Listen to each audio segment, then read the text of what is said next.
Tri najbolje procedure za leto. Jedna procedura je botoks, zato što sprečamo pokrete mišići koje nam radimo kad je prejak sunce, imamo ta dinamične mimike.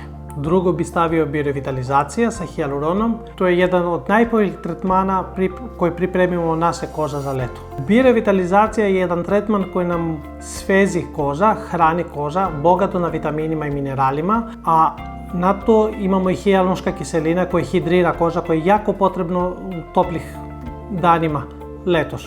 I treća procedura bi rekao da je mezoterapija, bogata vitamini i hijaluronska kiselina. Mezoterapija zato što hidrira lepo koža, ima dosta hranjive materijale za koža i može od najmlade godinama da radimo bez štetnih efekta do starije ljudi koji treba da se osveži kožu. Zapratite naša stranica i zakažite besplatne konsultacije ako mislite da neko od tretmana vam je potreban.